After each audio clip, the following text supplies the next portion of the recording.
new coupe, paper tags, no roof, so baby, let me drop my shit. No, can't see me, nigga, can't be me, nigga, hell nah, you time, hell nah, turn up straight shit, this ain't basic, told up, baby, let me pop my shit. Yeah, I came from the bottom of my motherfucking problem, so a nigga put Prada all over my bitch. Pull up in a brand new coupe, paper tags, no roof, so baby, let me drop my shit. No, can't see me, nigga, can't be me, nigga, hell nah, you time. Hi, everyone. Welcome What's up? What's up? to What's up? the If You Love Me podcast. I am Mrs. AP. And I am your boy, Paid in Full Stacks. Y'all are tuning in to If You Love Me podcast. This is episode 11, and we are in motion. Today, we have our topic as co-parenting. So basically, yeah. We are not counselors in no way, shape, or form. We are just a married couple who enjoy talking about marital issues, friendships, anything that comes along with any type of relationship that any person may have. We just talk basic, on our opinions or our experiences. Again, these are only our opinions. You don't necessarily have to follow them. We just tell you all from our point of view. And if you all, choose to use it in your everyday life, then cool. But, if you don't want to use it, then, just let it go by. Right. But again, like you said, tonight we want to talk about co-parenting Co-parenting. and everything that goes along with it. So we have co-parenting going on. Those of you who may not know, we share an 11-year-old daughter who is not his biologically. However, he's been helping take care of her since she was about 1.5, almost 2. So she calls him dad, but she does know who her real father is. But I would like to think that our co-parenting relationship is pretty healthy. My daughter's father doesn't cause any friction in our home. We typically, you know, we work well together. It's not like we have discussions about everything, but the important things that happen with her, or when she goes spend summers with him, we have discussions about what we expect and, how we expect for him to keep her safe. And, he expresses his concerns maybe about, what she may be going on. He asks questions. So I think it's pretty safe for us. What would you say about it? What's your opinion about our current Honestly, parenting state? I kind of was, you know, I didn't come with any kids before our relationship, so the co-parenting thing is more so kind of like me being a co-parent opposed to like having it done the other way around with Mm-hmm. me like bringing a child or kids into the relationship. However, I'm gonna be honest. Me co-parenting gave me a lot of character. It honestly gave me direction on how to kind of be a father before actually having my own biological kids. So we were together for a couple years before we actually even had our first child together. And in that process, I got a chance to like bond with our daughter Milan and to kind of like be in her life and kind of like have her at that young age until I was blessed with having my own. But in that process, it was a learning experience. I didn't necessarily know what to do per se because I had never had my own, but I knew that it was something that I wanted. So you know what I'm saying? Like as far as me and her, we kind of built a bond amongst each other first, and then that love just kind of like trickled down to everybody else, and everybody else kind of had to like respect it and kind of understand what it is.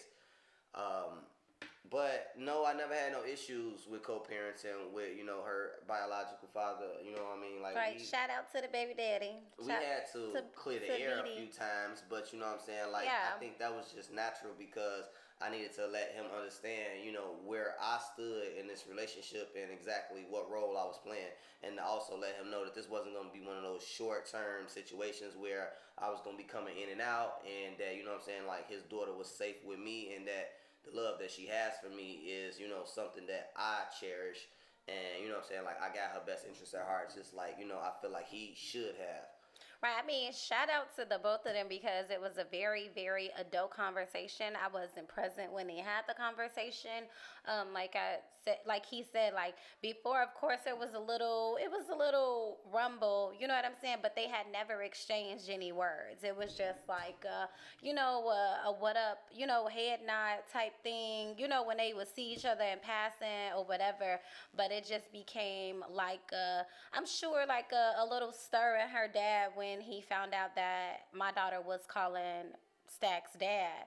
Like I'm sure any man would feel a way about that, but I will say respectfully, Brandon handled it very well. You know what I mean? Like of course, he had his reservations and he had some questions, but when they had they talk and they man to man talk, it's been nothing but respect. They've never disrespected each other. There has never been a problem. I mean, like I don't have baby mama, baby daddy problems. Like me and him don't try to sleep together. There's no unspoken flirtation. It's no disrespect. Like I respect whatever he got going on. I wish the best for him. We just want collectively, like he's not with anyone right now, not married to anyone. I don't know if he's dating anyone. He doesn't have a marriage, but respectfully, with the three of us co-parenting, I think that it works out, and we all just want the best interest for our daughter. So I think that ideally, in most relationships, that's what all people want. Yeah. Realistically, that everybody collectively loves that child. Like whether there are bonus parents involved, that child should know that either way, whichever household they comfortable, that that's their home, and they don't have to think about that my parents are against each other. We all in the same boat of love. Like my baby's father, our daughter goes with him, and it's safe, and we good with that. And he Stacks don't have a problem, but I'll let you speak on that. I mean, like basically, I'm gonna be honest. Starting out, cause I'm a really like reserved type of person. I'm basically a hover. When it comes to my kids, I like to ensure that they safe. You know what I mean? Like I want to make sure that they're safe. I want to make sure that the people that they with, if they're going with somebody, is somebody that I can trust. Starting out, I'm gonna be honest. I wasn't really too open to like expanding my self and like dealing with somebody else, or like actually being open to that. It was just one of those things where I was like, you respect my boundaries, I'll respect yours, and what I'm saying, like we can coexist. However, like I said, when you're in a relationship, and or if y'all working towards marriage, or if y'all working towards something serious, and it ain't just some minor thing, you kind of want to make sure that you put it all on the table, so that way everybody's clear. Like I said, once again, on what role they playing in that relationship. I didn't in the midst of getting deeper into our relationship, and getting more and more serious. I think that after once I proposed, I kind of like knew then that we were gonna like really really full term like be together. So it was time for real talk. You know what I'm saying? Like at first we was kind of like dodging each other, or kind of like just not really like saying much of anything. Head nods. But you know what I'm saying? Like it got a little bit deeper when I realized, and that all of us collectively realized that we were gonna be around each other. Like I said, a little bit more serious and long term. But I think that as far as co-parenting goes, it's really important to have an understanding amongst all parties. I think that if you are okay, so like if you co-parenting with somebody, what goes on in my house should be followed in your house, in my opinion. No, I'm not necessarily in control of your house. Right. No, I'm not trying to run your house. I'm saying when it comes to the child, collectively, we can have a discussion like it's a how team the child, effort. how the child is punished, or the chores, or you know what I mean. Just so it's equal distribution for that kid, and that kid has a pattern. Like if rules at home are do your homework when you get out of school, when you go to your dad's house, do your homework when you get out of school. No different. I don't think that because kids tend to have like a thing where they go to what's simple and easy. So like if one of the parents are kind of like a weak link, and they notice that weak link, they're gonna kind of lean towards that parent, because it's simpler for them to play that manipulation, or that role where they kind of like show that this is something that what I'm saying, that they don't like over here at at the place that they at. So I feel like as long as we're all on the same page, then that can't be ran on you, and they can't get away with nothing over there like they can't get away with nothing over here. Like I said, I don't think that if we co-parents and I have a certain rule or something that I speak on that I say like this shouldn't happen, or I don't think that you should let her do this, and I turn around and let her come to you, and then all of a sudden she comes home and she's exhibiting that behavior, I'm gonna know automatically that this is something that she got from there. And I mean, I feel like if we were all on the same page, then that's not something that would have came to my home. So I think that, like I said, you have to be able to express what you want done, and that all of the parents need to be on board. It doesn't. You have to X out all of the we ain't together no more. Kind of get out of that emotional phase of it all, because what's more important is the child. Like, it's not important to necessarily worry about what the other person got going on in their personal relationships. It's more important about how can we co-parent and make sure that we have this child, brought up the right way, where they don't feel necessarily the distance and what's actually going on. Because once y'all separate, it's now a wedge in a relationship. It's no longer like trust me, your child notices. They can tell. Like the energy is definitely there. Even if y'all broke up before your baby even knew that y'all ever had a relationship, your child is gonna have questions about They're gonna want to know. You didn't work out. Like, how did you break up? What happened? They're gonna have questions. It's just natural for that to happen.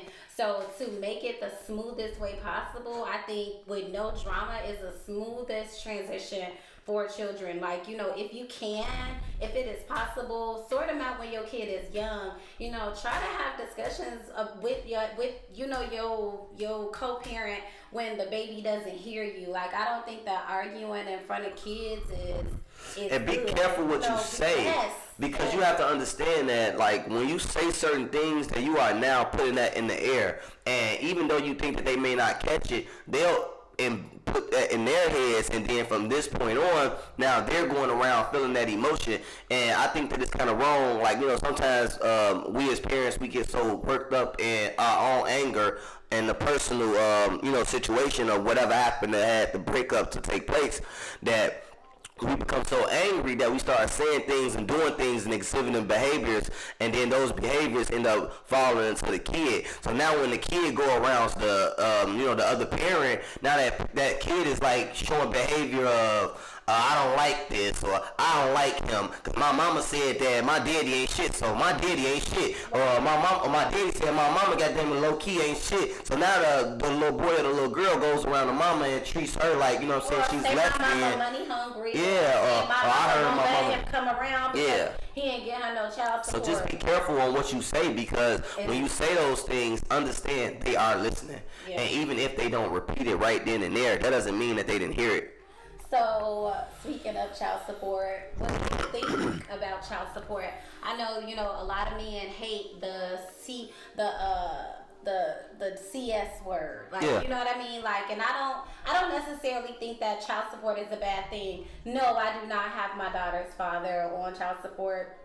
In the very beginning, before there was even stacks existent, I filed for child support. We had a court date and everything. He called me and said, like, can we work something out? And I didn't go to court, and we've been fine. Like, you know what I'm saying? Like, he do what she asked him to do, and that's perfectly fine with us. Like, amongst us both, we don't force the issue or look for money from him or anything like that. And not saying that he wouldn't do it, I don't know, we just don't ask. Like, you know what I'm saying? But I don't know, like, babe, what do you think about child support? Do you think that it makes the woman bitter if she puts her child's father on child support, or does it all depend on the reason as to why she put him on child support? Okay, I'm gonna be honest with you. Starting out originally, I had a real negative view on that word and how that worked, but only because, like I said, now check this out. When I was younger, my dad was on not house arrest. Look at me, when am I talking about house arrest? Y'all know I'm fucked up. I'm crazy. But not house arrest. But my dad was on child support, and I still remember that day. Just being in that courtroom at that young age and kind of like seeing that anger on his face that he was there, and realizing that he would have to do something for me. And in the beginning, at that age, I didn't really understand it, right? But then I had to say to myself, like a little bit later on in life, I kind of started thinking about it a little different. I was still kind of like, like I don't think no motherfucker, cause how motherfucker be like, man, that shit police as hell. Like, why the fuck you put police in my business? Fuck you trying to do? You know what I'm saying? So I'm a nigga, so I feel you on that. You know what I'm saying? For men out there, or whatever that that's going through that, I get that. But what I will say is this though: if somebody has to force you to do your job and you got to get the court involved, what does that really say about you as a man? Because honestly, I'm not gonna, me personally, I'm a man. So if I put a seed in you and I choose to have a child with you, I'm not gonna leave, even if I leave that situation, I'm not leaving you with that full responsibility of, you know what I'm saying, that. Because like I said, it's something that came from me. This is a 50-50 joint effort, you know what I'm saying? So why would I leave you fully responsible of something that, you know what I'm saying, that we talking about as a life?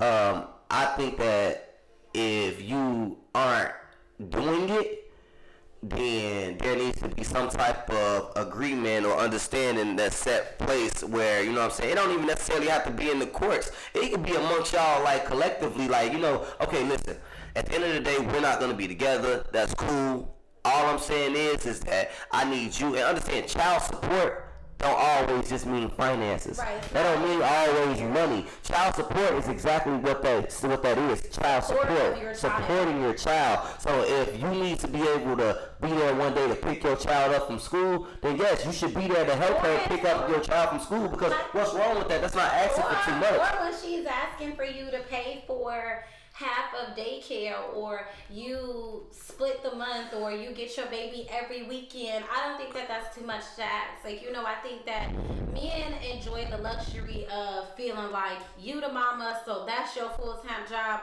I'm here when I can be, and that's not fair. Not for the mother. That's not fair to your child. Like, understand, like, your baby. Cause it ain't about the woman no more. Understand, like, that's why I said you gotta get outside of that. Yes, most mothers don't make it about them. Like, I mean, don't get me wrong. There are some bitter chicks out here who do it strictly just for the fact that I'm trying to control this nigga. I want him to be broke cause we ain't together.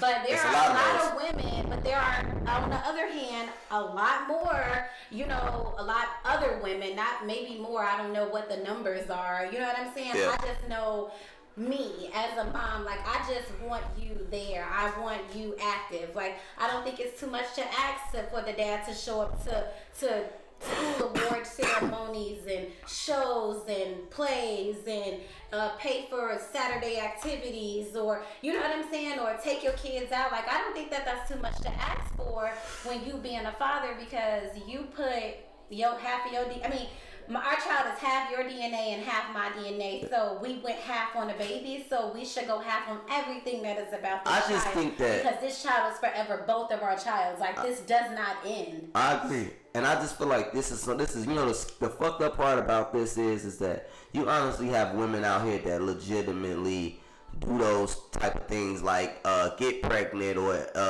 like, say for instance, if that man say he don't want a baby or whatever the case may be, or that's not really, I know it's hard to say like you don't want a baby when you have sex with somebody raw and you nut in them, because I mean, technically, do you really not want a baby? That's the crazy thing about that. That's one of those situations where it's like, you can't say you don't want a baby if you really having sex with somebody raw. Right. Like, fuck how I feel and all that shit though, but if we really strategically thinking and we really saying to ourselves like, I don't want no motherfucking kids, then honestly, me as a man, I'm gonna wrap my shit up. You know what I'm saying? Like I said, I went 24 years with no kids, period. Like, you know what I'm saying? Like, and I mean, like I said, that don't mean that I wasn't, we had an instance where there was a motherfucker lying about a baby. And but I had plenty of females lying shit. But I'm talking about during our relationship. Yeah. And she was trying to bring on the drama the whole time. The bitch was lying because it was just a mess. But the reason why I'm saying this is because I'm basically trying to say, like, you have people that will have these mindsets where they like,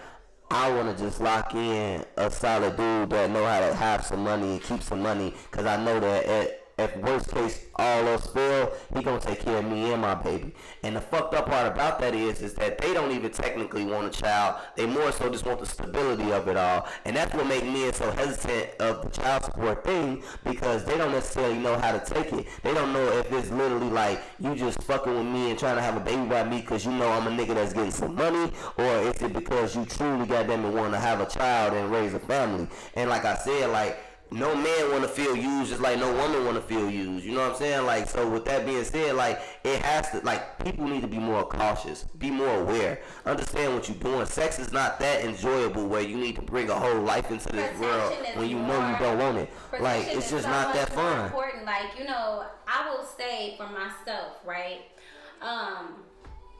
When I had my line and I got pregnant at 21, 3 months after my 21st birthday. And me and her dad had just started dating. Like, we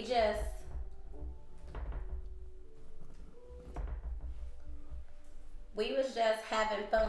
Like, we weren't, I don't know, you know, like, we never like went saying like I had an intention necessarily, like, oh, we were making a plan or nothing like that, but we was having fun. But having fun irresponsibly, and then I got pregnant and couldn't believe that I was pregnant. And it's like, I understand, like, as a woman, it's a shock thing. It's a, like, what the fuck? Like, I'm pregnant. Like, hold on, like, I'm pregnant.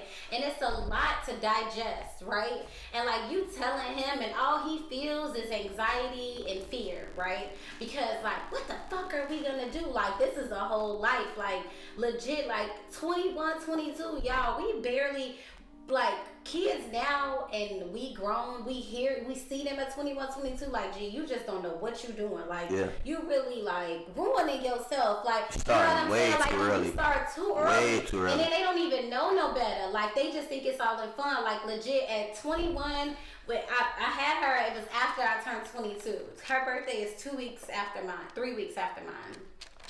Like, I freaking had her, and I turned 22. I turned 22, I had her, and I thought she was like a baby doll for like years, right?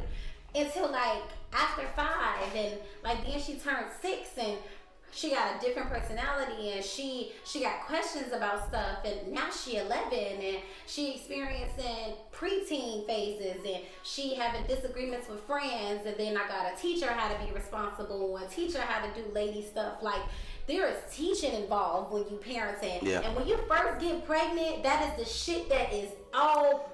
You damn near overlook it all. Like, you literally overlook because it. Like, you think it's just like some game, like when you used to play like house when you were little, you know, when you were younger, and you're like, oh yeah, I got a baby. Like, the whole time it's like, this is a real person. This somebody that you want to be better than you.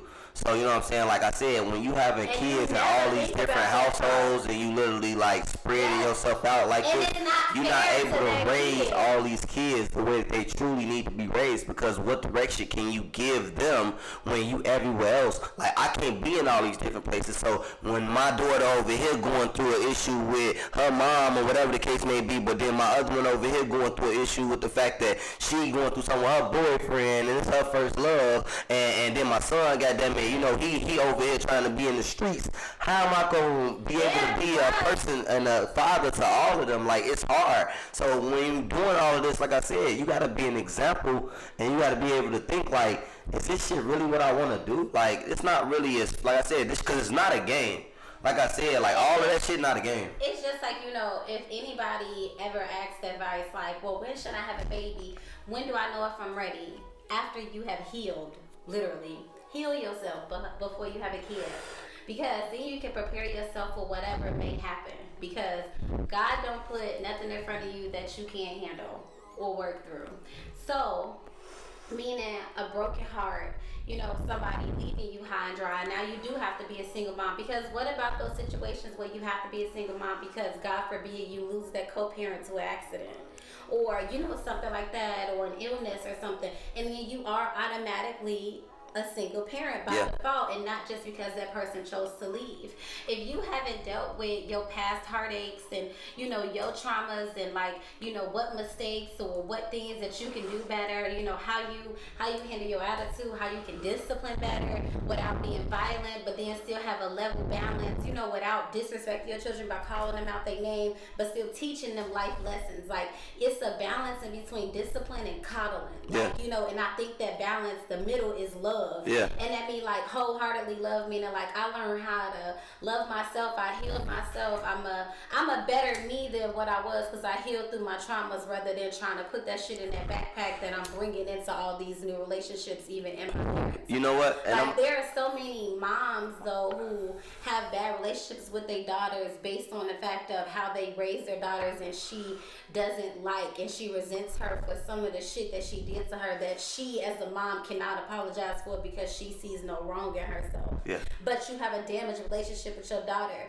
When you carried that baby in utero for 9 months, you loved her wholeheartedly. You thought there was nothing she can do to make you not ever talk to her again. Yet here you are, not talk to your daughter for months. Yeah. I just heard somebody talking to my friend. Her aunt's husband, his mom passed. They got into a disagreement and didn't talk for months. She died in her home and was in the house for 2 months, just perishing. Nobody knew where she lived but him, but he didn't even know his mom had passed because they hadn't talked. Because they normally would talk all the time. But you lose your parent like that, and life is just too short that way, and relationships are too important, and an apology and your pride, so put it to the side. It's not that hard. So I would say, before having children, heal yourself the best way you can, because everybody is a work in progress. But at least heal yourself and understand that you can heal yourself to know that you can grow better in your parenting, in your life. You can become a better friend, a better lover, a better parent. You know what I mean? You can just be better, a better co-parent. Nobody's out to get you. Yeah. Again, before in previous episodes, we expressed that I think that if I love somebody, I'm going to forever love them. That don't mean I got to fuck with them. Yeah. But that don't mean I got to be nasty to you either. I'm happy that you alive, because if you were not here, then what would I do? It's just, life too short to hold on to bad feelings, and then you teach your kids that shit, to harbor that shit. Yeah. And then they angry and they don't know what to do. And like I said, a lot of times, I'm first, let me say this real quick before I say what I was going to say. The same way that you should date with a purpose, this is the same way that you should have kids. Mm-hmm. You know what I'm saying? Have kids with a purpose. Don't just sit around and have kids because it's the thing to do. You know what I'm saying? Just because you can have kids and because you got balls and because, you can get a woman pregnant or vice versa, and a woman, because you can get pregnant and you can carry these kids or whatever the case may be, don't mean necessarily that that's something that you need to do. Mm-hmm. You need to be able to do that with a purpose. Like I said, you have kids with a purpose. You date with a purpose. You do everything that you do should be with a purpose. Yeah. It should be an end goal. It should be purposeful, where you are growing in this. You know what I'm saying? When you have these kids, you have the kids because you know that you want to be able to grow with them. You want to teach them. You want to nourish them. You want to give them stuff that you didn't have. You're not just trying to have kids just to be able to say, oh yeah, I got kids. You know what I mean? I got 4 different baby daddies. I got 5 different baby mamas. You know what I'm saying? Who at 16 or when they first start having babies thought, yeah, I'm going to have 4 baby daddies. I'm going to keep trying this shit and building broken homes where my kids got to be raised separate from a dad and I got to replace them and trying to find a stepdad. Yeah. Just to think about, if you even, you know what I'm saying? One time is a mistake. Yeah. Fool me once, shame on you. Fool me twice, shame on me. And at 2, all right, and 2 baby daddies and this relationship don't work out, so it's you're gonna have to figure out maybe definitely it is don't something keep just in sitting you around having kids just because niggas getting you pregnant. Stop letting these niggas. But maybe it's something in you that you may need to fix, that fact that you shouldn't be sitting around just letting niggas get you pregnant.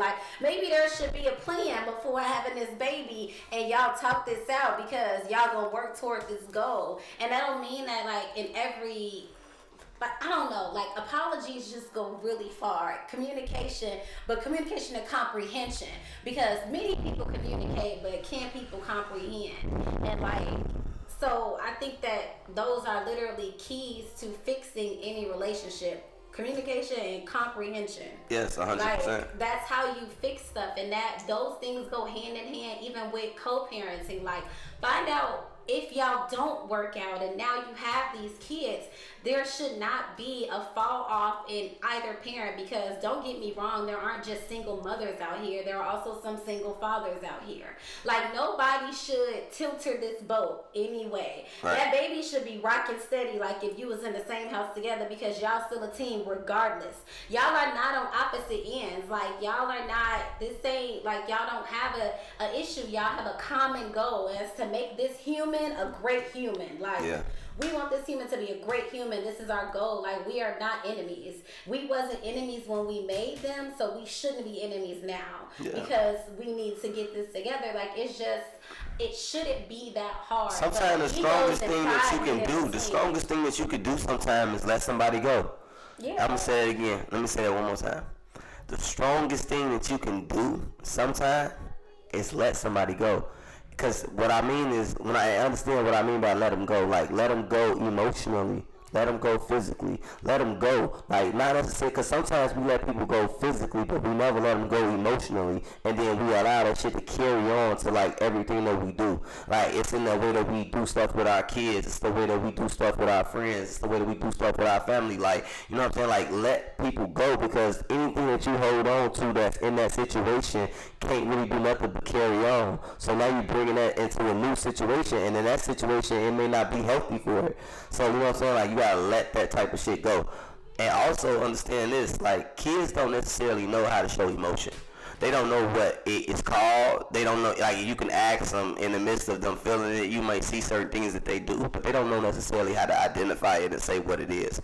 So, like, when you do have that separation, and then when you are co-parenting and things like that, and you start seeing your kids do certain, like, type of, you know, like, different behaviors, or they trying to act out, or, you know, they do things, like, that you don't really like, you gotta understand that they going through that separation the same way that you going through that separation, and that anxiety ain't always gonna be the same as you would be able to take it as an adult. Like, you show yours in a different way. They don't know how to show their emotion. They don't know how to say, I miss my daddy, or I wish that, you know what I'm saying, that this, you know, if I could, is it okay for me to ask, like, why this didn't work out? Or they don't know necessarily how to say, like, I just wanna, you know what I'm saying, have, you know, a certain part of each one of them, you know what I'm saying, in a way where I can be loved, you know, equally. Because sometimes they feel like, well, my mama love me more than my daddy, or my daddy love me more than my mama. That's what I was But they don't know how to saying. describe that, though. You see what I'm saying? That So was my point of saying, like, it shouldn't alter. Like, just because y'all separate and y'all choose not to be together, choosing not to be together means nothing when y'all still have this child together. Okay, so I got a question. It shouldn't falter. Like, it should be the same. Question.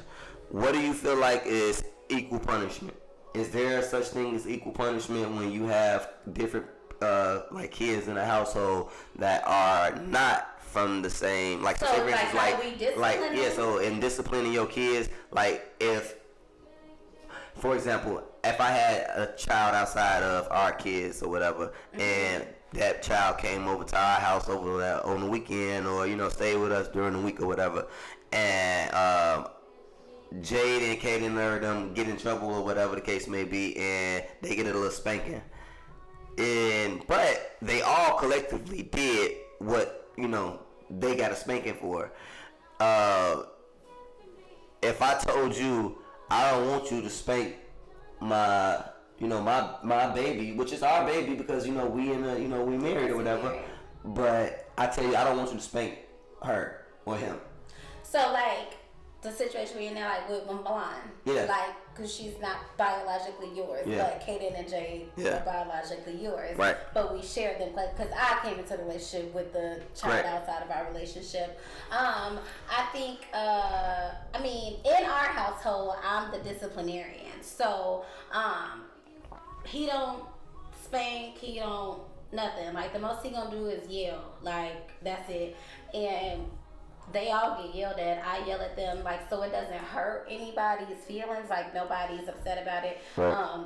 They barely get in trouble. So, as far as, like, if there is a spanking to be given, it's gonna be given by me. Right. Like, Caden's too small. But that's why I said, like, that's why, I mean, it's kind of hard in our situation because that's how our dynamics are set up. So I'm not gonna even do it, period, regardless. But what I'm saying is like, say for instance, that's what I was finna say. Like, I think that is a discussion that you talk about. Like, so, and that's what in co-parenting also is. Like, because what if our situation was different and B had a wife? Right. Would I be okay with her spanking Milan? Exactly. Is the question. Yeah. So, all of that depends on trust. I trust Brandon, but I know how Brandon disciplines. So Brandon doesn't give spankings. Brandon gonna tell Milan one time what she is not allowed to do, what she not allowed to do. If she altered from the plan, then he done and it's over with for her, right? He not gonna spank her. It's just a dud. Like, it's not happening. You're not getting what you asked for. It's over with.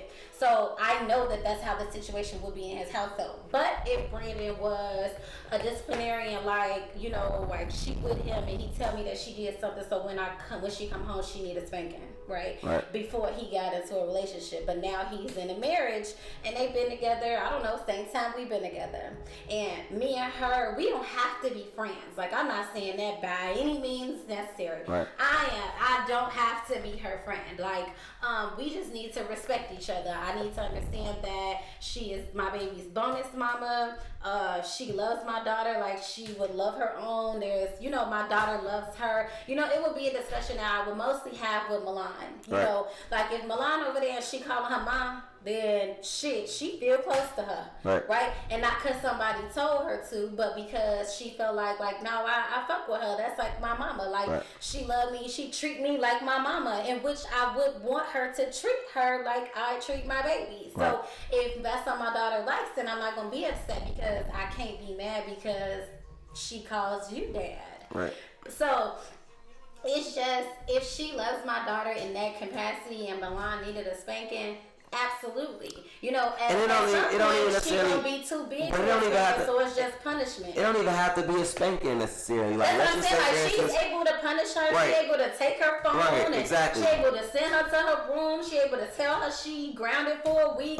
She's able to do all of that. Like, she's fine. Like, because discipline doesn't always mean putting your hands on her. But I'm saying, like, if there's a household where there is some corporal punishment involved, like, you know, if I made you hold books, if I made you, you know, have an invisible chair on the wall for 10 minutes, if I make my son hold buckets, like, that's still punishment. Like, you are serving a punishment that fits the crime and your age, you know, whatever age you are. So respectfully, if she loves my child like I do, I think that would be okay for that type of discipline.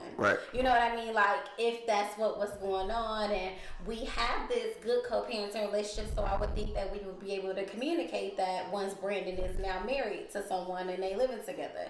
You know, but like, I think for other people, like, I definitely think a conversation before getting married, if there are children outside of you all's marriage, y'all should have a discussion about how to discipline, how somebody expects for you to talk to their child, what they think is disrespectful, you know, they boundaries, because everybody has boundaries. Not everyone is gonna say like, yeah, I'm gonna let my wife or my husband whoop my kids. Like, they may not say that, you know, like, they might be like, hell no, you better not touch my baby. But like, I just think like it's crazy to say like, you gotta love my baby like you love your own, but you'll whoop your own kids, but my one baby not gonna get their ass. So like, no, they all getting their ass whooped. They all holding books. They all about to, you know, do something. I think that there is no way that I feel like if you in a situation and you love somebody and you know want to be with them and they have kids and y'all discipline them, if I can discipline yours, you can discipline mine. And what we both collectively see suitable for, like you just said, the crime or whatever it is that they done did, then we collectively agree on it. So I feel like I don't think that you should have to walk around on eggshells. I don't want to walk around on eggshells because I don't want to feel like, I don't want to say nothing because if I say something, then she might get upset. No, I want us to be able to communicate and talk to each other and be able to say like, okay, listen, I don't like that, you know, XYZ happened. What do you feel about it? Do you feel like that was out of line? Do you think that that's something that we need to address? And if we both agree, like, yeah, that was out of line, we need to say something about that. Or, yeah, we need to, you know, tell them that they need to clean their rooms or, you know, wash the dishes or whatever the case may be. Then, you know what I'm saying? Like, we both agreeing on this because we are now one. Like it's no such thing as what yours is yours, mass. Yeah, We ain't it's a splitting team finances sport. around this motherfucker. Exactly. We ain't splitting motherfucking bills or I mean, none we of that can other split them, shit. but Like, it's a team effort. Like this right, don't we mean all anything. collectively Like, in you on know, it though. and Like, the splitting may not be just monetary. Like it just means Yeah. like we split everything around here. Like whatever the responsibilities are, you know, I'll take this part, you take that part. I'm gonna Because pick up where you lack. You know what I'm saying? it's So a like I team said, like effort. at the end of the day, like if your thing is, it's like, all right, well, I don't want to be the disciplinarian, and you gonna be the disciplinarian, then by all means, Yeah, I'll then let you y'all do gotta- that. yeah, You know what I'm then saying? y'all But gotta what I'm talk about saying that. is it's not off limits to be disciplined. Yes, you get it. Everybody, I don't give a fuck what's going on. Ain't no kids running my house at all. Let's say No, that. Let's make that children are not clear. running my Kids house. are not running my house. Because I kids don't could have time manipulate at for a none of that certain because age. at the end of the day, we all are we the ones that have to dictate what type of people they gonna be. Yeah. So if we sit around and allow them to run our households, spirit. or we let them do certain things or carry something a certain way, they gonna go into the world with that same mentality, and then the world is gonna shoot that shit out a whole nother way, and we ain't gonna be able to necessarily do nothing about it because this is the characteristics that we've given them. We've allowed them to think that this is okay, and we let them go into situations thinking that they can set the pace for it when there's rules and guidelines to everything that you do. You can't go into a job and get hired and all of a sudden tell them, well, shit, I ain't coming to work tomorrow. You just got hired. How the fuck you gonna say you ain't coming to work? You know what I'm saying? Like, you're not running shit. You just don't run shit. Like, you are here to do a job. So for that reason, you know what I'm saying? Like, there's a certain way that you have to do this. If you want to call off, there's a chain of command on being able to do that. If you want to be able to say, like, I don't want you to, you know, I want you to come in the house at 8 o'clock. I want you to make sure your room is clean before you touch that game. Like, all of these are rules and guidelines that we setting forth, and they have to follow. And it's a reason for this, because once you do this, and you know, later on in life, you're gonna see that all this stuff tie into each other. We helping each other out. Like I said, be on a joint effort and understand that y'all are one.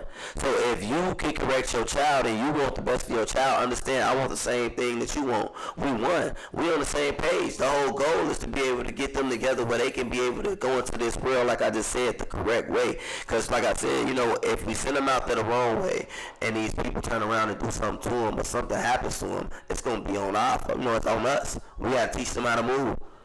So, what do you think you would change about how your situation was growing up? Like, about your parents, their relationship? Like, I'm going to be honest with you. Like, my what would you situation think would be growing up, different if it was a better experience? I came into a situation where my parents wasn't together ever. You know, it's kind of like one of those situations where, like, you know, you meet somebody, you like them, y'all decide to, you know, do whatever, and then from that point, you know what I'm saying, like, it's like, damn, I don't necessarily want a baby, but if she's pregnant, then it is what it is. I have to do what I gotta do.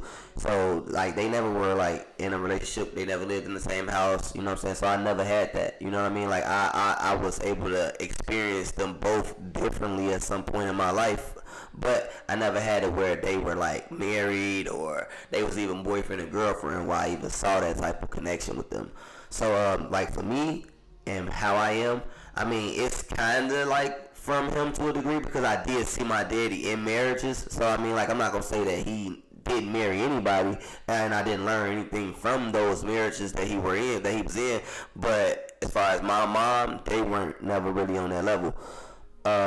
Only thing that I would say that I would change about how I view things is I kind of like, I ran from what was probably best for me when I was given the opportunity, and because I kind of like wanted the easy way. Like I said, us as kids, we like to, when we are kids rather, I had a situation where I wanted what was easy. Like, my mama lived in the hood or whatever, you know what I'm saying? Like, it was kind of like easy to be in the streets. I didn't really have to answer to much. Like, it was kind of like I really did what I wanted to do. And then with my daddy, it was like something completely different. He was really strict. He was on my ass. He was always like, you know, ain't none of that. Like, I'm not doing none of that with you, you know what I'm saying? Like, you gonna go to school, you gonna do what you need to do, you gonna be, you know, a good man in this world, and it's just kind of like what it was. I kind of, because the hood was easier and my mama not really like pushing that issue, I kind of like shunned my daddy away to a degree because I wanted to be able to do what I wanted to do. But look at what, now starting out, I had a rough start, but how I am now and the person that I've become, and you know, my mindset now is so different because I realized all of what he did show me in the short amount of time that I was with him, that shit was really like, there was a reason behind all that. So that's why I say, like, we want to give our kids the good shit, and we want to be able to show them. What do you think, like, if they had better co-parenting skills, if they had better communication, if they, equally disciplined you the same way, do you think that would have changed the trajectory of? I was a fucked up little motherfucker. But I'm saying, like, if your mama was on the same accord as your dad as far as discipline, you knew that if it she tried to follow suit. But when I mean, like, she enforced it. Like, we know mama is not an enforcer. But let's say that your mom is my mom, right? And if your mama is now Paris, not Tanya, you know what I'm saying? And Speedy called Paris and he say, Sax ain't gonna do this and do that no more. He needs to get in line. Or when you get in trouble, she calls him, and not to come over and whip your ass, but call him and say, so he on punishment, I just beat his ass. When he come to your house, whoop his ass. Because he's still in trouble, because he needs to understand that equally it happens here. Or there's a talk, and you know what I'm saying, like how he made you write scriptures out the Bible. If she had instilled the exact same things and he enforced that every time he left from you, like, this should apply when you go home. And you got to be in order. Do you think that you wouldn't have had a rough patch because you wouldn't have had those same freedoms anymore at your mom's I think, this is what I would say. I think if my mom would have made it where I didn't have an ultimatum on if I was allowed to come back to her or if I needed to be with him, then my life would have been a little bit different. Because I knew that my mama would allow me back and that she would kind of like, because she loved me so much. I'm her baby boy, you know what I'm saying? Like, I'm the youngest, like, so I was really like her baby. So for that reason, like, I always had that availability, and she always kind of like took me in that, in that sense, like, well, if you don't like something, then just come to me. Well, if you don't want to be there, then come home. Like, if you don't want to, like, she always was like that with me, so it was like that. So that was really what it was, like, and I knew that, so I kind of played on that. So I was like, well, all right, well, I want to be with my mom because it's simple, like I said, simple, and my mama will always, like, no matter what, she gonna love me. You feel me? Like, if all else fail, she gonna go with whatever I'm with. Like, whatever I'm with, she with. And that's just how it was when I was younger. So, I just personally, like I said, I think that I should have, not I should have anything, because right now I'm very happy with who I am as a person. It built a lot of character. It allowed me to go through a lot of different channels, so I know what it feels like to not really necessarily have shit, and I also know what it feels like to bump my head a lot and to go through like all those mistakes that I went through, because all of that stuff made me who I am today. So I think, like I said, give your kids a chance, even if it, like, you don't give them the availability to say if they do or don't want to do something. If you know it's what's best for them, save their life, because that's what you're supposed to do. If getting them and moving them out whatever environment that they currently in, and you want to take them to the suburbs or take them out of town or whatever the case may be, do it. Because if you're giving them a chance, everybody don't be given a chance, and you think that you're giving them a chance because you are working and you're doing whatever you're doing to goddamn it provide for them, but that's not necessarily all they need. Because sometimes if you took them and gave them another opportunity and had them somewhere where they can really, spread their wings and like really, explore their talents without having to be in like certain environments where they have to like, be cautious of certain things or worried about certain things, then it'll give them a better outlook and a better chance in life. Because like I said, now they don't feel so bad about finishing high school because everybody around them finishing high school. You know what I'm saying? They don't feel so bad about going to college if they want to, or getting a trade or whatever the case may be, because everybody around them is doing that. Like, they doing these different things, truck driving, all this different stuff, because these are people that they around. So because that's the type of stuff that they're around, and that's the type of stuff that you gave them to be around, you know what I'm saying? It's really giving them a chance. So I think like that's something that I wanted. That's something that I, want to give to my kids. That's something that I am giving to my kids. Like I came from that environment, but I took my kids completely away from all of that. They'll never really know what that's like. They'll never be able to say that they experienced that type of stuff, because that was something that I personally always said that if I was given the opportunity, I would do it differently. So, just food for thought. Just give yourself an opportunity. And with co-parenting, it's not the easiest thing in the world, but it becomes easy when both people understand that this is a joint thing. This is not one-sided. I'm not against you. I don't hate you. You know what I'm saying? Like, whatever you chose to do, I respect it, because at the end of the day, it gave us clarity. This wasn't what was for us. You know what I'm saying? You get what you get, I get what I get, but we still share this one thing right here in the middle, and that's this child, or these kids in general, if it's more than one. But that type of stuff is what y'all agree on. Agree that we gonna be able to be the best parents so we can be to them. You know what I'm saying? And everything else, let that shit go. Well, I think, my parents' situation was like the opposite. My mom was the disciplinarian. Like, she was really strict. She was on my ass, and my dad is a softie. He still is. Like, he'll let me get away with anything I ask for, he's gonna give it to me. He's just a softer parent. When he gets upset, he will get upset, but I'm his first daughter, and he don't yell at the girls. Like, I have one brother, and the way he would discipline my brother is not in the same manner that he would discipline me and my sister.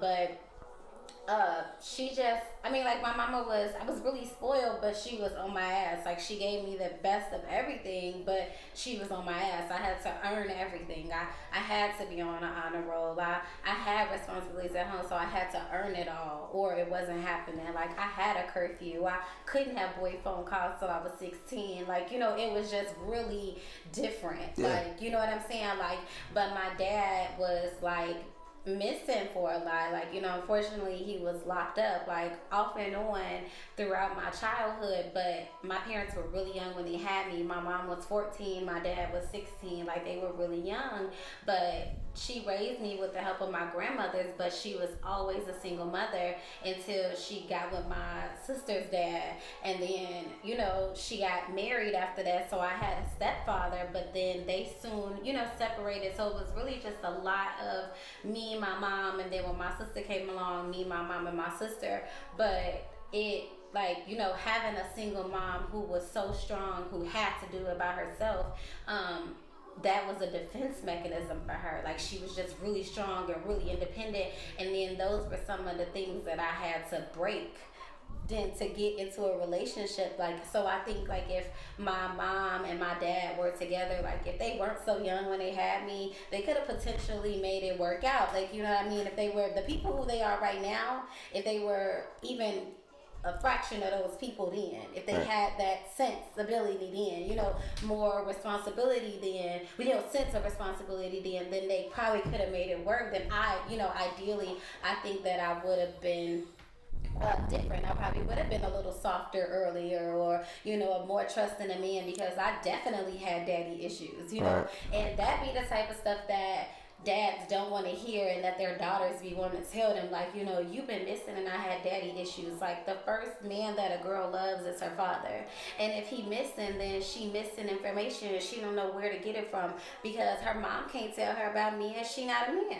Right. Anything her mom tell her about me, and it's probably gonna be due to heartache. Yeah. And that's what I mean about heal. Exactly. So she gonna tell anything about a man, and that's through heartache, and that's telling him, like, you can't trust them, they not shit. Like, she not telling them, like, men can be loving, and love can be awesome, and it feels great, and it's amazing, because she don't have that feeling about that. She got a bad taste in her mouth about me, and especially if she got 4 baby daddies. Exactly. She got 4 baby daddies and 3 daughters. She can't teach her son how to be a man with an absentee father. Like, you can't raise broken people, and, like, unhealthy co-parenting relationships breed unhealthy, distrustful, and sometimes untrustworthy adults. Like, I agree for sure. But like I said, I will say it's like, having the type of parents that, especially with your mom being the way that she was with you, she made a good woman. Yeah, you know what I'm saying? Like, absolutely did. I would say, like, like, all of those things are things that you, and that's why I say, like, and I get that 100%, but that's why I say it's so valuable that, like, when you have good parents and you got, like, everybody plays a part in this relationship, and the thing is that each one brings something different. Like each one reaches the person different. So like the dad reaches the daughter so much different than what a mom can reach the daughter. But then again, in the same sense, that mother gives the daughter so much nurturing and value that it's so much, you know, like, and then especially if she's independent, you know, it gives them so much character. And or if she's bitter or angry, or it can go opposite, and then now you go into the world with this type of anger and frustration, or you thinking with men, you can make a distrustful son who doesn't trust women, and now he a womanizer because he has mommy issues. That's why you have to be cautious. He abuse women emotionally or physically. Like, it's so many broken men out here, and then there are so many men who were raised by single women, and they think that because they mama raised 5, 6, and 7 kids alone, that bitch, you can handle one by yourself. Right. Like, no, that's not how it's meant to be. Like, you hated that your dad left you, right? Why would you leave your baby? Like, why would you continue this vicious cycle? Like, if you are a boy and you saw your mama struggle with y'all, like, your mama didn't make $1 million, because realistically, how often does that happen to our people, that your mom is a millionaire? Yeah. And most people that we know from Chicago, if they mama had 5 and 6 kids, all their clothes was probably hand-me-downs, and there's nothing wrong with that, but just for the fact that y'all struggled. Like, it wasn't hand-me-downs because she was saving, it's because she didn't have it to give to all the kids, so you needed to take care of stuff. Or the fact that you don't know how hard she struggled to get meals for you, or how many nights she cried, or how many broken hearts she suffered, and trying to find somebody to love her so she can have a man to be a father to y'all, all because you thought that she did it by herself. Like, do you really want to cause that type of hurt to somebody? You should not just be dropping off babies and leaving. Like, you don't lay your hat and now I'm up out of here and I'm going to get some milk and never come back. You don't do that. Even it's mothers, crazy because we've been seeing that like since like the beginning of the time. It's like I watched a lot of old movies, and like in some of those old movies, I forgot the name of the small movie, but it was made in Chicago too. But you know, like you have this situation where this man comes into the house, and you know he gets this woman pregnant and just leaves. You know what I'm saying? And like she literally goes through this whole 18 years or you know whatever, like raising this young man and trying to make him the best thing that she could be. And then like, you know, they in these poverty stricken neighborhoods and, you know, hoods and shit, like literally. And you got the mama on one hand that's trying to make him a better man, but then you got all of these temptations and shit that's out here in the streets that's telling you like you want to take care of your mama, then that's what you got to do. You want to provide for your family, that's what you got to do. So you in a rock and a hard place. That's why I said like sometimes you just got to give a child an opportunity, a chance. And sometimes that chance is giving them the option to be able to be raised in a better environment, and no matter what that may be. You said like if you saying would you allow, like basically, would you allow your child, like if y'all are living separately and your child asks, can they go live with the other parent? If the other parent is a little bit better off and more structured and can kind of give more value to your child, and especially if it's a boy and it's a dad, and the dad is really like to the point where he, you know, on his shit. Not if the dad like still straddling the fence, but if the dad is really like going in the right direction and the right path and can get at that young man everything that he need, then I definitely feel like you want to be able to like give him to his dad and allow his dad to kind of nurture him at some point. I can agree with that. You know what I'm saying? Because that's how he becomes a man. Yeah, he gonna teach her, because you still co-parenting, and then you still see your kid. It's not like, oh, forever. And I'm not giving you up. Like, it's the woman. You're not giving your child up. It's the same as the child living with you, but I think at some point that would be perfect. Like, you know, ideally for that, you know, that son to be with his father, or even if it was the daughter who decided, like, you know, girls go through growing pains with their moms. Well, we just into it. Like, you know what I'm saying? Like, two queens can't rule one castle. So, you know, at some point you and your mom will butt heads, and then there's some point in teen years where you and your mama are just like really not friends. Like, you love her, she loves you, that time, and every relationship, especially even with their dad, like for sure. It just happens. They just growing pains. Like, I remember my mom will say like I couldn't stand her from 12 to like 17, but I don't think it was that long, y'all. I don't think it was 5 years. Like, I love her, but like she was like a bug. Like I told you, like she was so strict. So she was like a bug. Like she keep reminding me even now. Like, Amanda, remember you want me to know that told me that I ruined your life and I'm jealous. I was like, I don't remember what you're talking about. Like she always come back with these things that she swear are verbatim. I'm like, Mom, I know I couldn't have said stuff to you. Like it wasn't that bad. But like she used to be hella strict. So I do remember like being upset all the time. Like she just don't want to let me do nothing. I just can't do what my friends are doing. I just want to do what my friends are doing. But now in retrospect, being an adult and being a mom, she just was trying to protect me from the stuff that harmed her. Yeah. You know, and without going into detail about what it was that hurt her. You know what I mean? Yeah. Like, and because I understand that stuff is traumatic and you just don't want to scare your children, but you just never know what your parents have been through and why they doing what they doing for you or why they want to allow certain stuff to happen. Like, don't get me wrong, you know, I hate that there are some awful people in the world who literally have children to abuse them, you know, whatever, but we're not talking about those situations. You know, we're talking about situations where people actually love their kids, but like understand that loving your child means also disciplining your child. Yeah. Because if you love them, you don't want the streets to teach them a discipline lesson because you could have taught it at home. Like that's just your job as a parent. And I think that that goes all into parent guilt. Like I had just made a status on Facebook like a couple weeks ago because I suffer from parent guilt. You know, Milan had got in trouble or whatever. Like I forgot what it was that I do remember what she did. She's just like I said, she's going through hormonal changes, so she get really moody, but she like really snappy with her sister. Jade is about to be 7 and Milan is 11, and they are in different age groups, and I completely understand all of that, but like just her hormones and she's changing, she just so snappy with her. Like she can be super nice to her friends, super nice to her friends' little sisters and brothers, but like her sister could ask her anything, like, oh, Milan, what are you watching? She, get out, Jade. Like it's so like mean, it's so aggressive, and I'm like, Milan, like what is going on? Like what is it? Like why are you so upset? Why are you so angry? Why is she annoying you so much? But you know, like why are you so agitated? And I try to give her time, and then another moment she'll be right up under Jade or want Jade to be up under her, and then she just doesn't want to have responsibility. She want to lay around and she want to be lazy, but she want to do everything she want to do with her friends. So I was just having a problem with balancing what to limit her from, because I don't want her to feel like I'm ruining her life.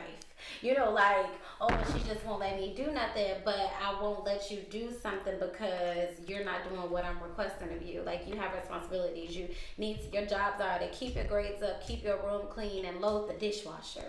Like, every night before you go to bed. Like, not after every meal. You know, she not cooking nothing. She loading the dishwasher. And those are not hard responsibilities, I don't think, for her. And her next responsibility is to keep an eye on her brother and sister. Meaning, even if I'm at home and y'all are in a separate room, there's no way your brother wrote on every wall in the upstairs corridor and you didn't see none of what he did, and your answer is, I don't know. Like, how don't you see it? Like, that's not cool for me, you know. Or if, you know, something happened and your answer is, I don't know, but you're sitting right there. Like, you need to be conscious of what's going on around you, and you are responsible for your brother and sister as well as they're responsible for you. But like, my parent guilt just comes along when it's like time to punish her. Like, I feel bad for punishing her. I used to give her way too many warnings, way too many opportunities to correct it, and then she just started being lax, and it was basically like she was pulling my card like she ain't gonna do shit. Like, and you know, when you get like that as a parent, like, is she testing me? Like, it don't make me angry. It just makes me think like, okay, so what am I doing wrong? What I'm doing wrong is I'm lying to my kid. I told you the next time you don't do it, you're not gonna get this. Yet I turned around and bought you Chick-fil-A and rewarded your bad behavior. Yeah. Like, I'm not doing that no more. So you gotta earn everything that's extra. Like, of course I'm gonna feed you, but that doesn't mean I have to buy you Chick-fil-A every day. Yeah. Like, you want Chick-fil-A or you gonna earn this Chick-fil-A today. But you know, like you know, you gotta be better. And I mean, that has worked out for me. But during that day, I was just so like, I just don't know what to do. Like, I feel really bad from taking this from her. I feel really bad when I tell her no. But I'ma feel real bad later on in life when she can't accept no for a fucking answer. Exactly. Cause And that's then when gonna she be going my around fault. and she feeling entitled. Yes, because that's that what you will make. her You make an entitled. entitled little beast. Yes. That goes around the world telling everybody what the fuck they owe them, and they don't want to get up and go get a job or get no type of income of their own because why my mama and my daddy gonna take care of me? Yes, You know what I'm saying? I cannot afford to take care of her for her. Who wants that? You know what I'm saying? Like, you gotta I build got it some till she character about and some 25. structure around this motherfucker for sure. I can only take care of her till she about 25. At 25, she gonna have to get out. At 25, she should be establishing something. For sure. I'm building her credit now. At 25, she should be decent. No, for real. Like, that's the whole thing. Like, give them, is for her to be working in the business and she give them all value. Just give them all some value, and like I said, collectively be on the same page about it. Co-parenting is cool. It's possible. It ain't no issue, and especially like I said, when y'all both love the child or the kids in general. Like, you know what I mean? Like, I wouldn't do nothing to harm your child. You know, I only love and want the best for them, but I think that disciplining them, which like I just said, doesn't always have to mean necessarily physical or anything of the sort. It could just be something as little as, like I said, just a punishment overall. Right. Like, we both should be able to, like, be on the same page. And if I say something, they shouldn't be able to go behind me and come to you like, well, she said, well, he said, and then now all of a sudden, you know what I'm saying, they not doing what it is that I asked. You know what I'm saying? Like I said, I feel like that's undermined, and that's something that, you know, kids tend to do. They, like I said, they play against the parents, and they literally lean towards the one that's most easiest and understanding to whatever they want to do. So, as you know, like I said, that's really the main thing. We really just wanted to top, you know. What about like boyfriend and girlfriend relationships and discipline? Like, say for instance, me and you, not even me and you. Say for instance, there's a friend and she got one baby daddy, and then she get into another relationship, and then now she got a baby daddy, and now she on the third one, and she with this dude, and she pregnant, right? Mm-hmm. And she pregnant, and her and this dude only been together, and it's less than a year. You know what I'm saying? But she pregnant, and now he done moved in, and you know they about to have a baby, but she got a son. Or, you know, or maybe he the single dad and he got a daughter. And is it okay for that boyfriend or girlfriend to, you think that they should be able to put their hands on your kids? Like, it's some new dude and you just pop. I'm gonna be honest with you. And if you go into, if I'm in a new situation or you get into a new situation and it's less than a year, I don't give a fuck if you pregnant. I don't give a fuck what's going on in your life. Don't touch my baby. Like, straight up, I don't want no man touching my baby. I don't care about what, not like I said, because I mean, yes, I can understand that this may be serious for you at this moment, and I'm not saying that it won't last. And you thought the last relationship was serious. Exactly, but like I said, like I'm not saying that it won't last, because whatever. I'm really not even thinking that deep. But what I am saying is that I've now seen that you've been with several men in the course of my child being on this earth. So for that reason, the fact that I'm seeing multiple in and out, and I'm seeing like a pattern, I don't think everybody that comes in this house at this point should have the right to discipline my child. Yeah, everybody and I think that come in, you shouldn't be able to. No. And I don't care about what, you know what I'm saying, the situation is. If anything, come to me. I can discipline my own child. And if I'm not around or whatever the case may be, then you have that next right and you next in line. But you don't let nobody else put their hands on my child. Like, I'd rather you do it. You know how to discipline my kids, and at the end of the day, you know if they need to be punished. But I feel like sometimes people aren't always in the right space, because what if y'all don't work out, and then if y'all don't work out and my child now damaged and carrying this stuff in their life because they like, well, this person came around and he put his hands on me, he whooped me. Now I'm thinking about this every day, and the thing is that builds hate towards you as the parent, because the only thing the child is going to say is you let this happen. So now it's not even necessarily that they mad at the person, because they may not never see the person again. Like I said, what if this don't work out? So if this doesn't work out and then I don't have this person around, I don't see this person no more, you as my mom or my dad, I'm holding you accountable because you said this was okay. Because how many kids have been, you know, hit by their mama's boyfriend, or they like, it just be like, I be seeing little stuff on Facebook where it's always some girl thinking she funny, and because the baby mama like, I don't want that bitch around my baby, which I think is childish. If ain't nobody did nothing to your baby and harmed your child, again, I think you should trust your co-parent. If you trust your baby with your co-parent and you trust that they are a good parent to your kid, they won't let something happen to your baby in their sight, and they wouldn't leave your child out of sight with somebody that is distrustful that may hurt your baby. Like, I don't think that you have any control over who the person is. I think sometimes people overthink that. Because in all honesty, I don't think that new person that's coming into the relationship or situation is honestly thinking about harming your baby. Or do anything like that, put your baby in any type of situation. Or even worried about you, period. Right, not even thinking about you. But what I'm saying is in most cases, like when it's a situation like that, that person tends to want to like be in your good grace. So because it's a child, they want to be able to show that child some type of love. So in all honesty, like I said, I think that we kind of overthink it, or not we, because I wouldn't overthink it, because like I said, I would trust them, like you just said, my partner or whoever my co-parent is. Yeah. I would just trust that they would understand that this is something that they need to keep an eye on, and allow or not allow, because like I just said, this is something that I can't really control. This is something that'll happen, like I said, no matter if I allow it or I don't.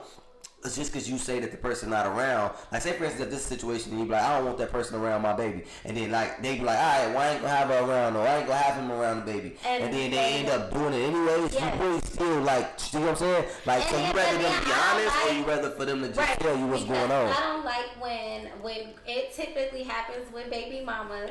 Like, well, I told you I don't want that bitch around my baby, and now you don't want your baby daddy to come. You won't let the baby go with the baby daddy, but then, bitch, you really mad because now you gotta stay in the house all week because your baby ain't going outside because you guys trying to control if he gonna fuck with this girl or not. Right. Again, like I'm not saying not telling nobody what to do with a child. I'm just simply saying you have no way of knowing what they're doing when that baby is in their care.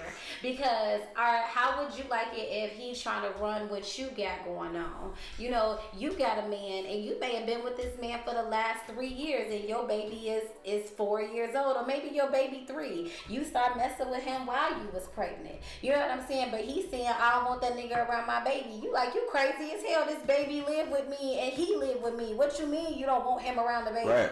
He don't have a choice in that because you run that situation. But understand that he is also that baby's other parent. May not be the full custodial parent. You know what I'm saying? He's non-custodial, but at the same time, the baby lives with you by default because you're the baby mama. Yeah. But he wants to be active in his child's life, so he does get a say. So if you get to say who your baby can be around, what female he can have around, then he should have a say so on what nigga could be around the baby. Yeah. And you're not gonna. And like I said, like it's the thing is just though.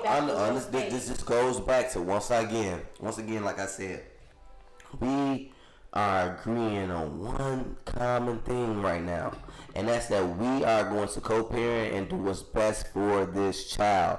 This ain't got nothing to do with who I'm fucking. This ain't got nothing to do with who you fucking. I ain't worried about what's going on in your house. Please don't worry about what's going on in mine. The agreement is we agree to not be together, no matter what the situation is, and to keep our child safe at all costs, no matter who or what that may be. Mm-hmm. So I don't care who around. I ain't gonna let nothing happen to my child. Trust me. Like, literally, this bitch can go any day if it comes down to hurting my baby or me. Exactly. But you could go. This not even an option. And understand that man, I'm sure, thinks the same way about his child, or that woman thinks the same way about her child. They think the same way. Ain't nothing gonna. I don't care at the end of the day, because this came from me.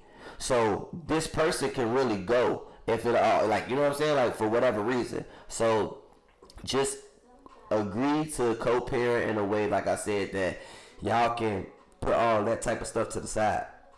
Because it's one common goal, and that's just to keep that baby safe.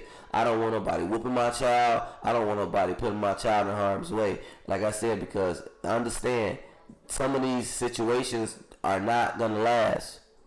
So if it's not going to last, then you should even be kind of cautious on how soon you should bring my child into the picture. So if it's not going to last, well, what's the to me? What's the right time to introduce the person that you're dating to your child? After a year. Okay, so some would say you realistically think that you would be dating, because we didn't wait to a year. Not me. But what I'm saying is, so realistically, If you ask in my opinion, right? That's your opinion, but that wasn't your experience. No, it wasn't my experience. So why is that your opinion? But let me finish the question first. So, like, why? Like, I don't understand a year, because why wait a year to introduce you to my child? Because what if at that year mark your child has now grown and your child probably they got a better relationship with the other co-parent, and maybe in that child's head, nothing to do with that. but maybe in that child's head they made up their parents gonna be together, and now your child meet this person. Why would the child think that? Because kids just think that. But shut up and listen. Your child has this in their imagination because they think that y'all gonna be together. Because in any child's mind, realistically, that's their perfect life. Most kids want their parents together. That's how they think about it. Yeah. They think about that at some point. Right. So your child don't know you dating somebody because that's like a fucking imaginary friend. I ain't never seen this person. I don't know who it is. Right. You know, not even a hi bow on the phone. Like, your child never seen this person. Don't know him from a campaign. They wouldn't know him, right?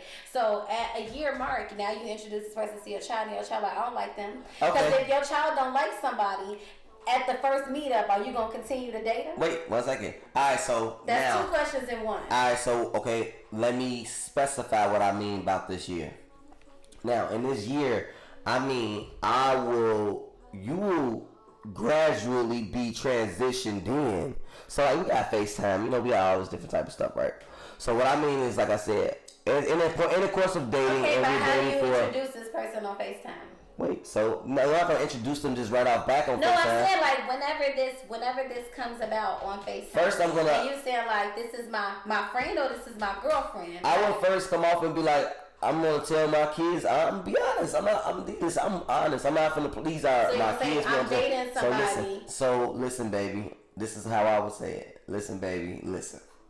I am talking to somebody. I'm taking them a little serious. You know, I think that, you know what I'm saying, I want you to meet them. You know, like, this my girlfriend. You know what I mean? Like, I'm dating her. You know what I mean? I'm not marrying her tomorrow. Right. But I am dating her. And we've been dating for a few months or whatever. But I honestly like her.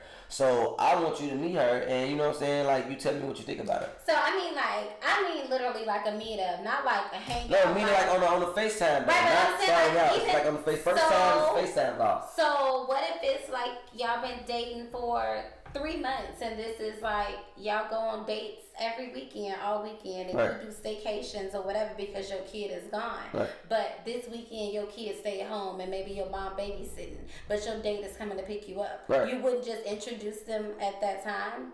I mean, because it's just an introduction, like a hi. And then your kid go about before. But it's before a year. This is still in the course of this year. Right, because I'm saying like that I'm gonna have you allow you to come to my house. Because first of all, I'm not even meeting you for no dates or none of that shit at my house for a couple months. Nigga, I'm coming where you at. Right, where you at? You know what I mean? I'm not coming to my house. So that's when you just like in a dating phase. No, I mean like when people are dating, you dating like we just go on dates. But if we saying that we gonna commit, boyfriend and girlfriend, we still dating. But no, boyfriend and girlfriend means that there is a commitment involved. So if we dating, there's no commitment. That means we can see other people. That's what I'm saying. So like stages of a relationship. I guess. Okay. So you got dating and then you got commitment and then whatever. In that case, so I get that. I'm saying like, okay, so now at 3 months, y'all exclusively dating. Like y'all done dropped off all y'all hoes. Y'all exclusively dating. Like, okay, I really fucking. But shit still break up in and those months. So then, like, but I'm saying, why? But if you taking this serious, why not introduce this person to your child? How do you know if you're serious in just a couple months? Why wouldn't you? We adults now. You grown as fuck. We talking about in 30s, not when you 20. We talking about when you 30 and you dating with a purpose. Like, we talk about real people who real situations and understand dating and trying to have relationships. Right. They not dating for sex. So if I'm dating you for 3 months, I'm not wasting my time in 3 months just to get some ass. I could sex with anybody. Right. I'm saying real adults, like a real adult man, a real adult woman. They healthy. They trying to be healthy together. He understand this woman got children. I'm saying realistically, 6 months. 6 months. So no introduction until 6 months. I don't want you meeting my kids that early. I didn't say again. A meetup is a meetup. I'm not saying we spending time together. You want to make my kids sit at the table. What do you need to meet my baby for? Because I want to know if my child like you. Children are resilient and they can tell you about somebody's character. So if my baby is like, I'm shunning this person off and I don't really like them, I want my child to get a feel for them, even if it's just a high to be in your presence. I want to see how you interact with my kid. I don't want to be dating you for a year and then I find out you got some pedophilia going on and you see my child and you like, oh, I think I might like him. I need to peep that before a year before I give you some pussy, because I know I ain't waiting a year to give you no ass. Okay. I mean, like I said, a meetup, meaning like not even a meetup, like you pick me up on a date. Like, we've been dating 3 months, it's exclusive. I know you, I trust you enough. No, you ain't spent the night at my house or nothing like that. But at this point, I mean, realistically, people pick people up for dates all the time. They meet up on Tinder and have somebody pick them up on the date. So, like, what if you bump into your person that you were dating at the grocery store and your kids with you? What, you gonna walk past like you don't know them, or you gonna tell your baby to say hi? But it's been a month. I'm gonna introduce that person as a friend at that point. How about right, that? but then what about when that person mad? Like, how am I your friend? You are my friend. Now you lying to your kids. What do you mean? You my girlfriend. We friends. No, oh, okay. Now, I don't know if that'll pass anymore these days.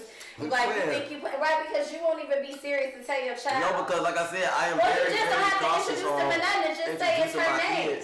Just say her name. That's like, so you'll wait a year to introduce your kids to one of your friends? You got a new male friend and it's your homie. You gonna wait to introduce them? You know how long it was before somebody came to my house? Or I'm saying, come to my house? So you think women meet female friends and do play dates and they don't do a play date for a year? I'm not saying women.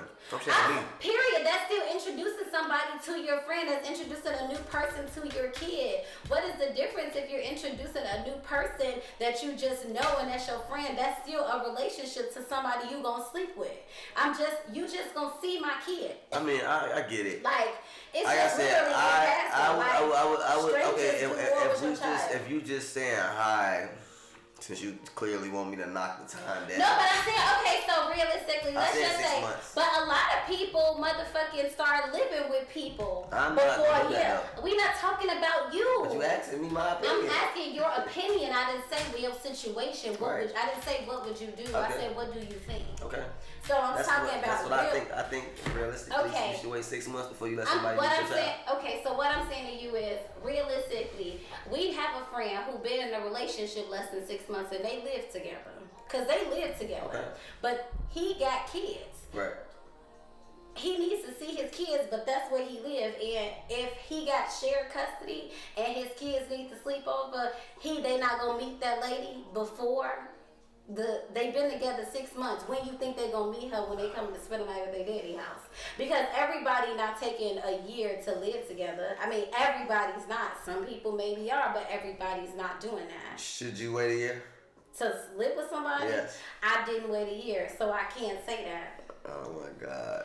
We live together. Yeah, but I'm not talking about us though. You met my baby. I mean, I can't go and tell somebody like, no, girl, he shouldn't meet your baby for a year when, nigga, you met my baby after a month. Wait, but we didn't move in with each other before a year. We did move in with each other before a year because our first year anniversary was in that apartment. What apartment?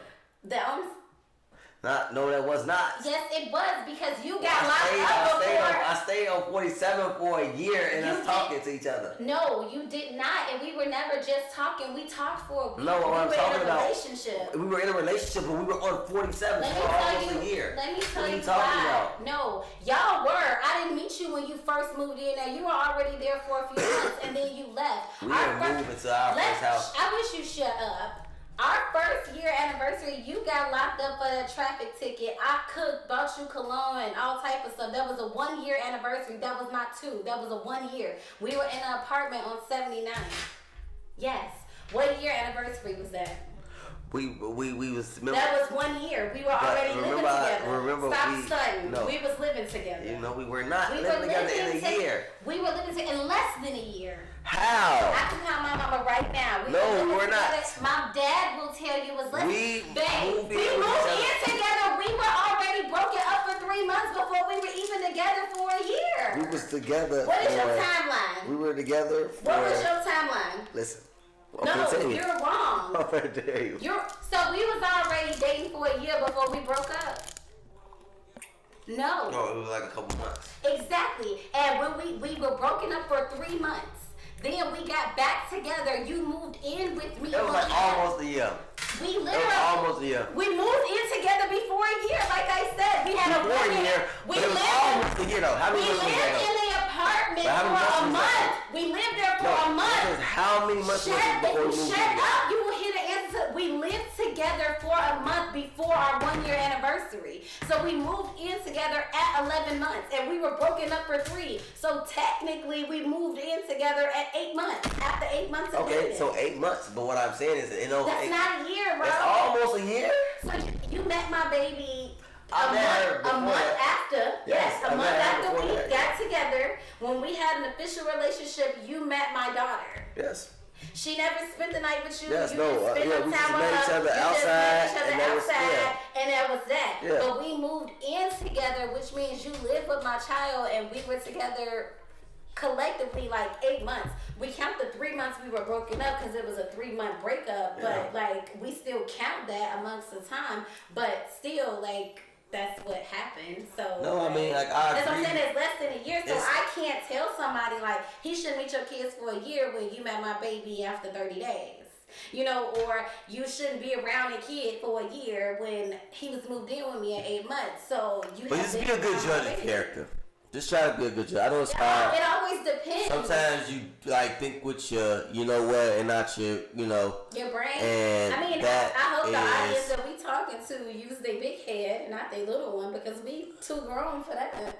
Yeah, but I'm just saying, you know, like this, it's gonna be like a good judge of character. Like I said, you know, sometimes you know when you want somebody or if you want to take something serious, you know, and if that's the case, then you know you take that to the next level. But if you don't know if you know this is gonna be something serious, of course, I think everybody agrees that that should be something that you take a little light. You know what I mean? Like do it tasteful and kind of think about that child in that because, like I said, everybody don't need to meet your baby. No, everybody don't need to be. Some friends don't never need to be around your motherfucking baby. Just because they're your friend, that don't mean they need to be around your kid. Because it is important who you have around your baby and what your baby picking up. And because everybody ain't good people. And, no. And you got to be cautious because, like I said, literally, people will ruin your child. But that is a wrap for tonight, y'all. I know y'all just got a whole full hour and some change, but we hope that y'all definitely took something from this.